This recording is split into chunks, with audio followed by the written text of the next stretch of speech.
Hey YouTube, my name is Vest. If you don't know me, don't usually post a lot on here, but I wanted to put my thoughts out there on this developer update because holy cow, I was not expecting anything like this to come out today. So huge developer update. I'm gonna give my kind of thoughts and opinions on everything. For context for those, if you've somehow found this, welcome, hello, hope you're doing well. Typically, you can find me on twitch.tv/vestaround. Um, for context, for those that don't know me, I have just over 2,000 hours in the game. Been playing since 2017. Seen a lot of the game. Watched it even before I started playing it. Probably about 1,200 hours in Killer and about 800 in Survivor. So fairly equal. I would say a little bit more Killer just because that's how I started off playing more. But let's get into this update. During the 6th anniversary broadcast, they announced a new progression system and a meta-shifting perk overhaul, and we're going to get into that. So PTB next week, so I'm hoping that we'll kind of get more realization as to what all this really looks like and feels like once we're in there, because I think that's really going to be the true testament of how we feel about everything that is going to be in this huge update. Overall progression system. This thing still confuses me, but I think I understand it a little bit more now. So in the current system, you know, you have to get to level 40 to get all the teachables, and that is basically going away entirely, which is kind of the direction I thought this was going to go into, but I wasn't sure how they're going to achieve this. So teachable rarities no more, so you'll no longer have teachables. You instead get teachables as they're tied directly to prestige. So prestiging character for the first time will instantly unlock the tier 1 version of the perks for all killers or survivors respectively, and making them immediately available without ever opening the blood web. And then same thing will apply for prestiging at tier 2 and 3. They could kind of give an example here. So basically, you're not like unlocking each perk once. You're just getting 3 perks at once after prestiging once. They're getting rid of the resets of prestiging just because with this system, there really would not be a good incentive to prestige. Like, it just seems like really kind of dumb. So hopefully this actually does minimize the grind. The language here is a little weird. So we'll see what it actually looks like. Again, once it goes over to the PTB, but the main thing is that prestiging character will no longer remove their perks, items, add-ons, offerings, etc., etc. So very exciting stuff there, especially for those of us that have played for a hot minute and want to preserve some of those older things. I mean, a lot of people have older stuff than I do, like the New Moon bouquets. Rest in peace to those. I didn't play the game when those were still in, sadly, so I do not have any. But things like that that are from years gone by. Expanded prestige, so they've increased the prestige limit to 100, so go forth and do, you crazy prestigers. I know there's some people in my community that will absolutely take advantage of this. So they're gonna do new bloody prestige cosmetics for 4, 5, and 6, 7, 8, 9. Get each of the characters' unique perks as a charm. I think this will be really great. Like, for me, like, I play a lot of Pig when I play Killer, so I think this will be really fun to do for killers and survivors that I play a lot. So kind of gives you a little bit of incentive, especially now that nothing's resetting. You're really just kind of going through the blood web, so to speak. So it actually, you know, you can achieve more things for those of us that have a lot of hours in the game. Once trial is over, your prestige level will now be shown in the space previously occupied by Greys. Those who spend millions of blood points stockpiling add-ons for your favorite characters will now have a way of showcasing your hard work to the world. Which I think that's nice. I think that's cool. I think it's fine. Shrine of Secrets. Purchasing a perk through the Shrine of Secrets will make the tier 1 version of it immediately available on all killers or survivors, much like Prestige. Subsequent tiers of that perk will also begin appearing in the blood web. So, Shrine of Secrets is basically it still kind of works the same. Like, they're not really saying it, but it works as it is, except you wouldn't have the ability, like let's say you didn't buy the Pinhead DLC and you saw that Deadlock was on the shrine. You would have access to Deadlock, but you would have to get it at level 1. You wouldn't be able to get it at like level 2 or level 3. versus someone that is prestige him to prestige 2 or 3. The biggest question that I think a lot of us have was transitioning to the system. What does that look like?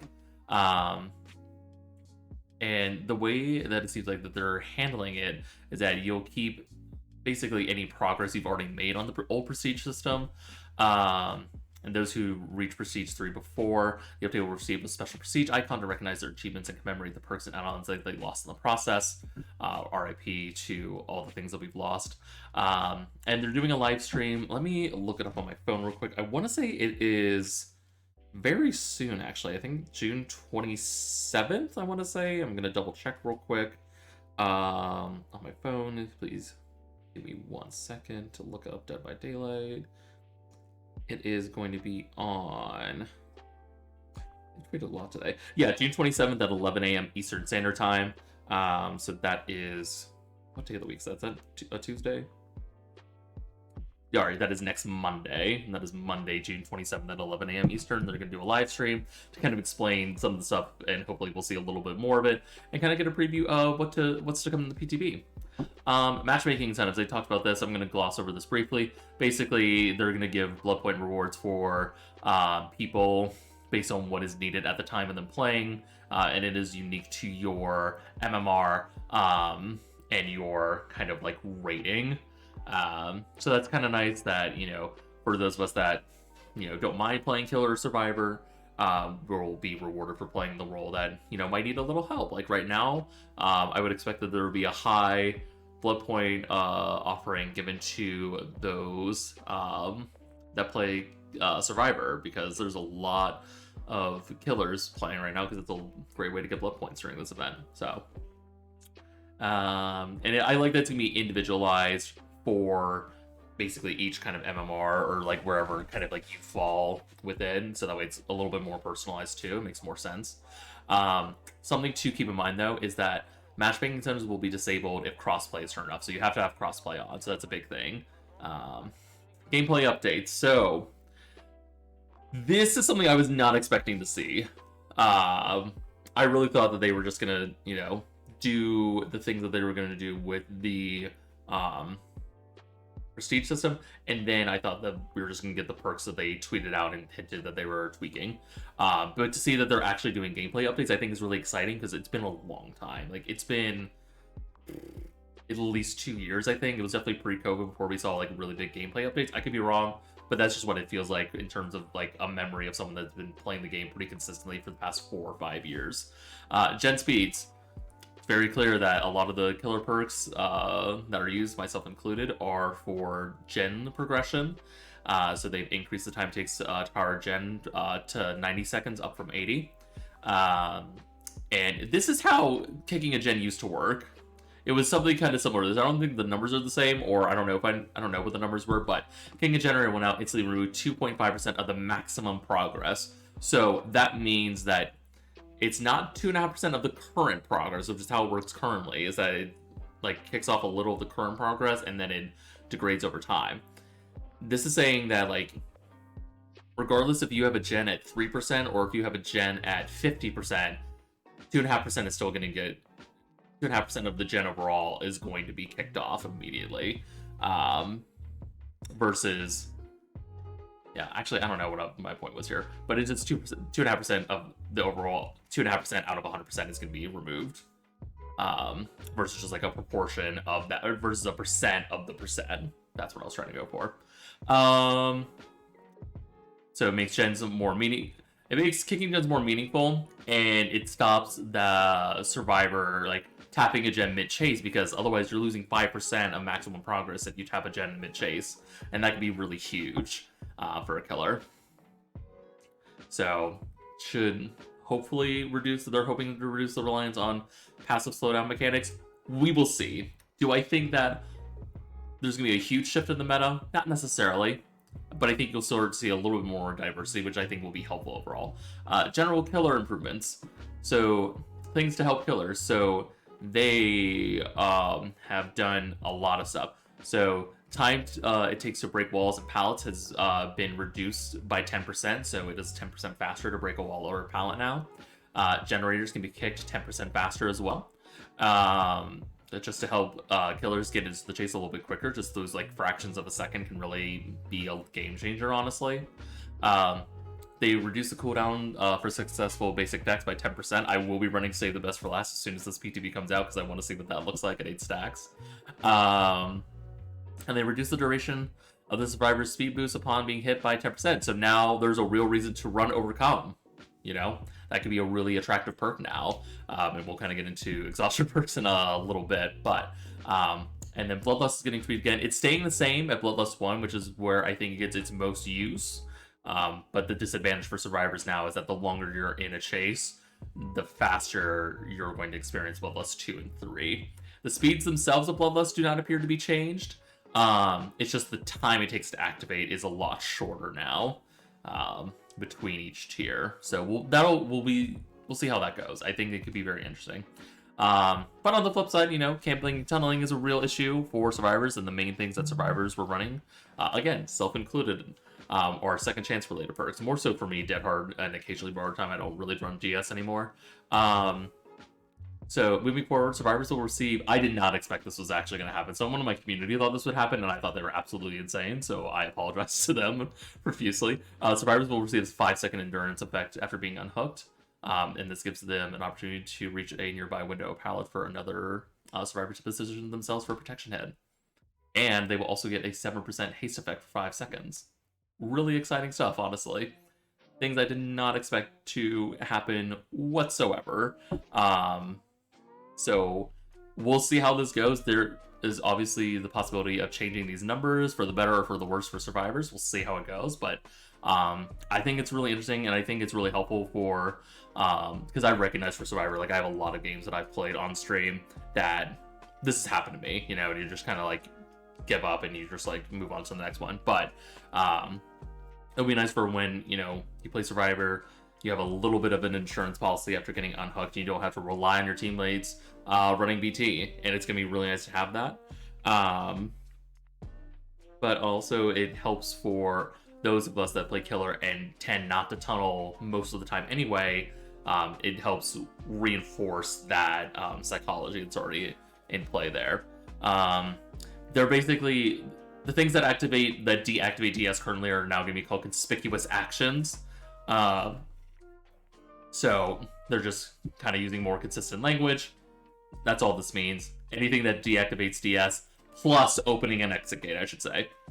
Anything that deactivates DS currently plus opening an exit gate is now going to be called a conspicuous action. So I imagine that we might see other perks in the future that kind of revolve around not doing or doing conspicuous actions. Meta perk changes. Graphs and charts that I do not have the ability to go through. Barbecue and chili losing its blood point bonus. I understand their logic here, since, you know, they're changing prestige, they're reducing the real need for blood points, so to speak. I don't know if they've equitably balanced out the amount of points you can get between Survivor and Killer enough to where this can go away. I don't like this change personally. I understand the rationale. I personally just don't agree with it, but it's not one that I'm super upset about. Like, you still get a lot of points as Killer anyway. You just won't get, you know, 50k from a 25k match anymore. It is what it is. Ruin. Ruin is working in the way it used to, in terms of the regression that it used to give. I think it used to be at this 50, 75, 100% for a while before they made it what it is now, which when they dropped this 100, 150, 200%, I thought they were crazy, and I was right. So they're bringing the regression speed down, which I'm glad this has happened. I don't run Ruin typically, but I'm glad to see this change. And then after survivors kill... Oh, I actually did not read this originally. After survivors kill, Hex Ruin will automatically deactivate. Damn. That's crazy. That, I'm just thinking of I'm thinking of the worst case scenarios. I'm thinking of like, oh, what if a 4-person Swift runs into a killer with Ruin? They just DC and they just get rid of the Ruin immediately. I don't know. That probably won't happen, but that's crazy. Huh. I don't know how I feel about that. We'll see. Pop. Given that they nerfed Pop to it now only being 20% of the generator's current progress. So this is what I was kind of talking about before. So instead of it being like a flat 2.5% like this gen does, like a flat 2.5% total removal, this will be 20% of like 10% or 20% of 80%. Those are different values. I can't do the math because my brain is not working, but that's what this means. Versus this is just a flat 2.5% removal. So I like this change. I'm someone that uses pop when I play killer, but I think this is a fair change, especially with this kind of buff that just default gen kicking gives now. I think this makes a lot of sense. Plus, like, you're really just trying to stop a gen from getting finished right in that moment. So I'm hoping that works out well still. Corrupt. I love the change that they made to this perk.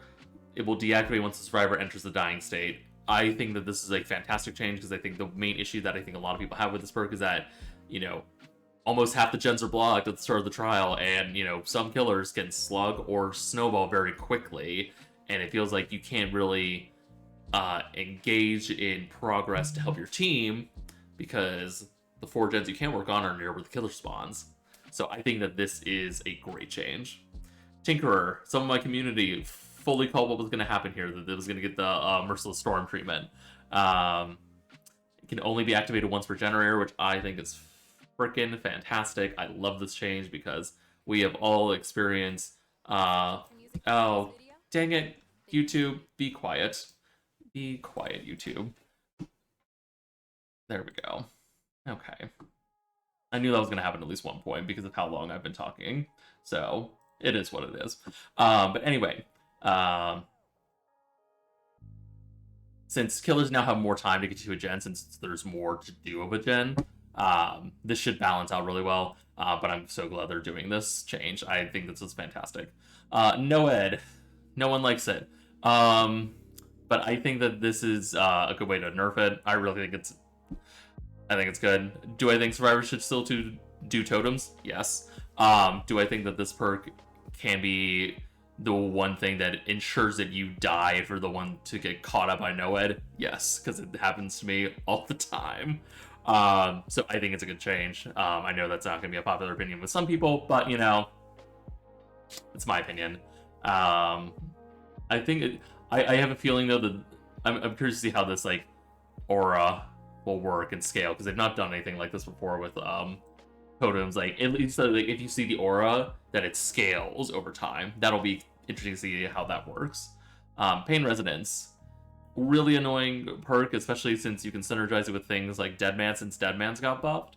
But they're removing the loud noise notification, which I think is fantastic. Instead of exploding, the affected gen will now spark upon losing progress, and survivors will no longer scream. I think that this is a great change. You can still run like Pain Resonance, Barbecue, and Deadman Switch. You just won't get the forced survivors thrown off the gen immediately because the killer just got a hook on a specific hook. So I think it's a good change for the better. Honestly, you can still build around this perk. You just don't like get an easy advantage because of it. And then they move into the survivor meta perks. Dead Hard, finally getting a change that I think is long overdue. Main thing for killers is that it's getting rid of this Dead Hard for distance, which I think is very fair. I run Dead Hard personally as survivor, since they nerfed Balance Landing way back when. But I think that this is a lot more of a fair change. I also think Dead Hard's main issue is that, especially like when you're playing with people from different servers, for whatever reason, like if you're playing in a different part of your country or you're playing in a different continent, like I have friends that live in the United Kingdom that I will play with occasionally, or people from the West Coast. I live in East Coast US, and if I play with anyone on the West Coast, Dead Hard is definitely something that frustrates me because of latency issues. So Dead Hard now will provide the endurance effect for 1 second. When activated, if you time it right, you'll prevent the hit and gain a movement speed boost. So I think that it rewards you for playing your cards right. And I think that getting rid of this Dead Hard for distance will be really great too. This is definitely something that I've run into a lot as killer, and it's like, Can't really do anything about it unless I like happen to run like Bamboozle or anything to like sort of shorten loops. Who on the dev team got hurt by Decisive Strike? You guys killed this perk already, and they've killed it more. They took Decisive Strike, killed it. They then they didn't bring it back to life. They dug it up from the ground and just punched it in the face again. So for DS, their argument here is that it's easily avoidable. So basically, like for endgame, like if you have DS, like let's say your teammate saves you from the hook at the last second, and the gate is open, then you can just like DS the killer and run out. I didn't mind that personally. As a killer, it's whatever. You know, if you're gonna waste a whole slot on DS, which I think now currently is not great as is, you just if you waste a perk slot on that and that specific situation gets out, congratulations. But now DS is going to deactivate once the exit gates are powered, which I think is ridiculous. There's no point in running this perk anymore, unless like you like had like a game or two of like people that still tunnel despite everything that's going on gameplay change wise, and now you're just like, well, I need a little bit of an insurance policy. Stun duration is also reduced. I also think this is unnecessary. And they're updating the perk description, which I talked about before. Cool. So I think this is the first like really bad change that I think is just dumb, but that's just me personally. This is my opinion. BT is getting a buff. It extends the duration of the endurance effect that you will already naturally get. I think the times are different. I don't know what the times are currently for BT offhand. So it'll increase the endurance effect and increases the movement speed bonus duration by 10 seconds for any survivor you unhook. So regardless of what tier you have, you are always getting that bonus duration for movement speed. And then you are occasionally, and then you will get more of the endurance effect. So we'll see. I don't think this logic holds true.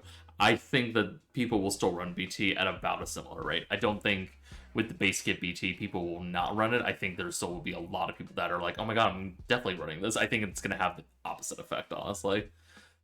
Iron Will nerf, it was about time.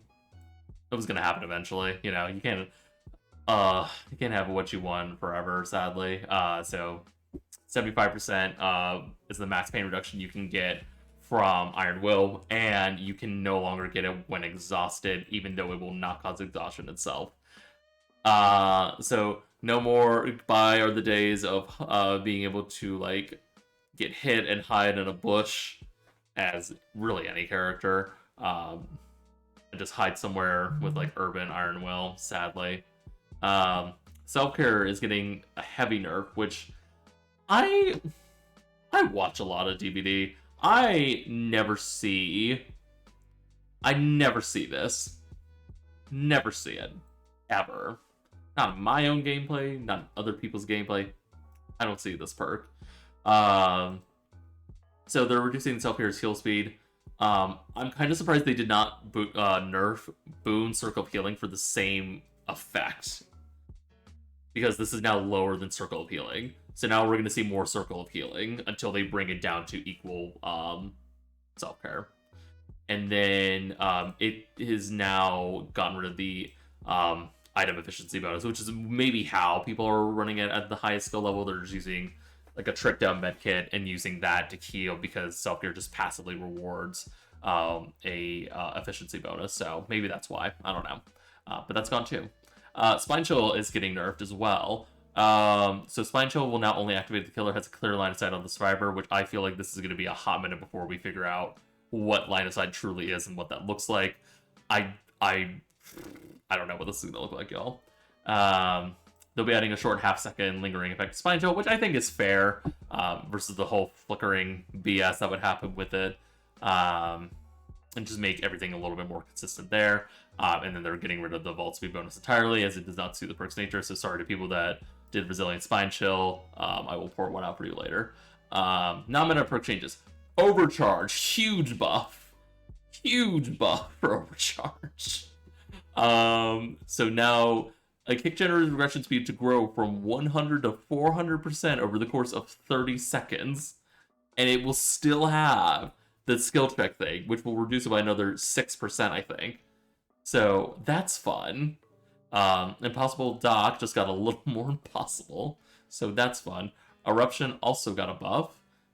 So they are increasing the generator's regression penalty to 10%, and then they're increasing the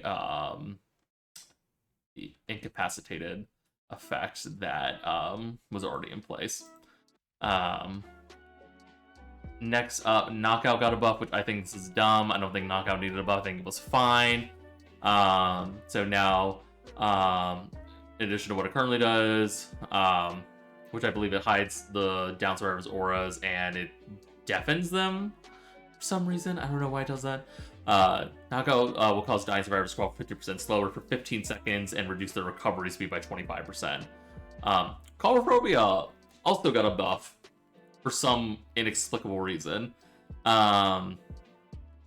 To make this perk even more unappealing for everybody, it will now increase the speed of skill checks by 50% on top of its current effect. I think the effect is fun, but I don't understand, like, I don't know why are we doing this perk? Because now I'm gonna feel the need to run Autodidact forever with Sloppy. Sloppy now that Hemorrhage has been buffed, and now this perk just got a buff as well. I'm concerned about this change. I'm concerned. Dark Devotion got a buff as well, so now it just activates when an obsession loses health state. As someone that injures obsessions with Pig with Save the Best for Last, now I can use Dark Devotion a little more safely. This will be really great on Demogorgon as well, I believe. But so I'm happy to see this. Jolt / Surge. It basically got rid of the cooldown, which I think makes sense because it's really dumb if you have like 2 injured survivors like trying to finish a gen that's at like 97%. You down the one, and then you have a cooldown, and the other person's just going to be able to run away and then finish it by the time you hook and get back to the gen. So I think it's fair. I think it's a totally fair change. Lethal Pursuer. So now extends the aura reading effects for 2 seconds for all aura reading. So not to say that it's like Kindred, but it's as close to Kindred as a killer perk can be. So that'll be interesting to see. So we might see like a full like killer aura build like thing that you can do now. I don't know. Gift of Pain. So they buffed it to increase the action penalty debuff to 10, 13, and 16%. Thanophobia got a buff for some reason. Like, even though it's like it's fine where it's at right now, it did not need a buff. So now it's a buff of 4.5, 5.5%. I think it rounds up now, tops out at 4.5. So I think it's currently 3.5, 4.5. I could be wrong there, but it's getting a buff now for a maximum penalty of 22% if all survivors are injured. Yikes! Monster Shrine is now a Scourge Hook, so now it converts all basement hooks into a Scourge Hook. It will still do its faster entity progression, and I think this is a buff speed as well. I think at tier 3 currently, it's only 10%. So that's a lot faster now, but only if the killer is not within 24 meters, so that's kind of nice. But hey, Monster Shrine is now good. Calm Spirit got a buff, kind of.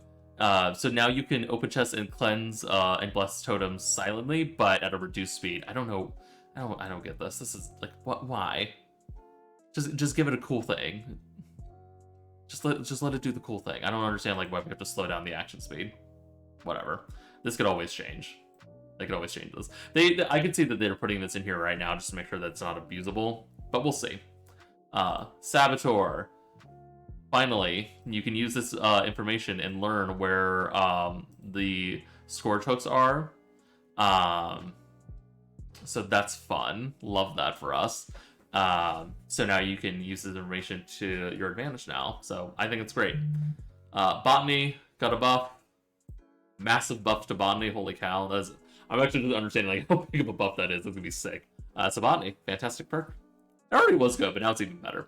Off the record, after being unhooked, you gain the endurance status effect for up to 80 seconds. So you could have, what was BT, 10 seconds now at tier 3? Yeah, so with off the record 3 and someone giving you BT3, you could have endurance for a minute and a half. It's fun. I love that. But the endurance effect is lost upon performing a conspicuous action. Um, but if you're really concerned about being tunneled, don't run DS. Run off the record. Or run both. You could run both. I don't know. Lucky Break is, I believe, getting a buff. Oh yes. So basically, each second spent healing on the survivor increases Lucky Break's duration by 1 second, but it cannot exceed the starting duration. I think this is fine. I think it allows, it to kind of be a little bit more active versus kind of just, running out randomly after whatever point it runs out. So I think it's a good change, and plus it forces the survivor to maybe behave different. They want to get more value out of Lucky Break. A pharmacy always gave you a emergency medkit the first time you search a chest.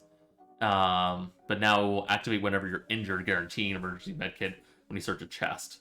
So now it can just be whenever you're injured, you're kind of good to go, and you can, get a medkit for sure while you're injured, which I think is kind of a better use of it. So I think it's a good change. I don't think people are going to use it though. Still, to be honest, I don't see a lot of people using it, but I think it's a good change. Full Survivor. I love the idea of this perk. So I hope that, myself included, I'll feel more compelled to run it, but other people as well. So in addition to hiding your aura, which this perk was broken for a long time, like for basically all of 2019, this perk was broken. Soul Survivor will now increase your generator repair speed by 75%, and your exit gate and hatch action speed by 50%. But this is only active when you're the last survivor standing. But it is a really great perk if you know how to reliably live until the end game. So I think this could be a really fun perk for some players. I think it's a great change. Distortion.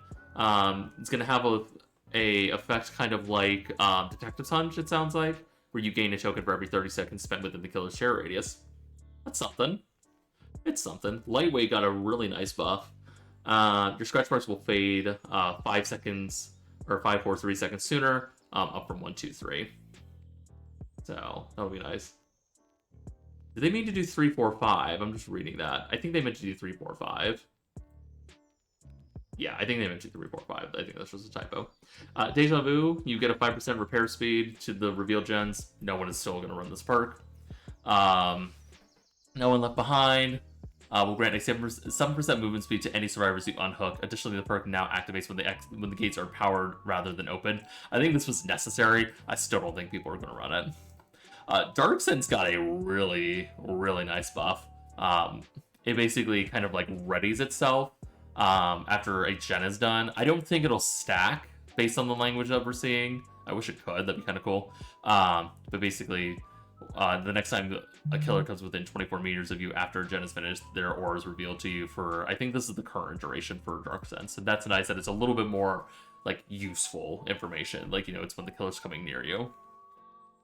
Tenacity now reduces your grunts of pain by 75% when in the dying state. I think that makes sense, kind of, based on what the perk does. So with increased crawling speed, this perk will now be much more effective in crawling away from a killer. Killer might not finally heal you on the ground. Hope is losing its duration, so it just lasts all of endgame, which I think is a great change, because I know a couple people that run Hope, and so hopefully, more people will run Hope and think about, the end game. Overzealous. I think this perk is kind of not as useful, but I think that it makes sense to the reward cleansing a Hex Totem. So now you can get a 16% buff until you're injured. It's something, it might incentivize you if you see that there's a Hex Ruin to be like, hey, I should break that totem so I get a massive boost for a hot minute. We're Gonna Live Forever. It's losing its blood point bonus, which makes sense. I figured Barbecue was losing it. We're Gonna Live Forever was also going to lose its own. So now it just does the increased pickup speed. But also, actions that previously granted a token will now activate the perk's secondary effect. So there's still a secondary effect here, which interested that they didn't do that for barbecue. But while the secondary effect is active, healing survivor from the dying state grants them the endurance effect for 6, 8, 10 seconds, and then the secondary effect will deactivate. So it sounds like you're always going to have that primary effect, but then that secondary effect may or may not go away, just depending on the situation. So that is everything. So overall thoughts, I think most of the changes are really interesting and really good. Again, I really want to see how these things play out in the PTB. I think that there's going to be a lot of potential for new synergies, and hopefully new gameplay mechanics. I'm glad that they are doing more than just the perks changes. I'm glad they're also doing some gameplay changes as well, because we've needed those for a long time. So overall, I think most of it's pretty good. There's a couple things I'm a little concerned about, but we'll see how it feels when we play the PTB next week. So if you want to keep up with me, you can follow me on twitch.tv/bestaround. I stream on Tuesdays, Thursdays, Saturdays, and Sundays. If you somehow found this video and you listened the entire time, thank you so much, and leave a comment saying that you lasted the whole time. I'm hoping to post more content on YouTube in the future. Don't have a set schedule. Twitch is where you'll find me most, but you can find me on all social media as Bestaround. And with that, I will leave y'all to it. Thank you so much for watching. If you watched this whole thing, I've been talking for over 30 minutes. Good lord. You all have a great night and stay safe out there.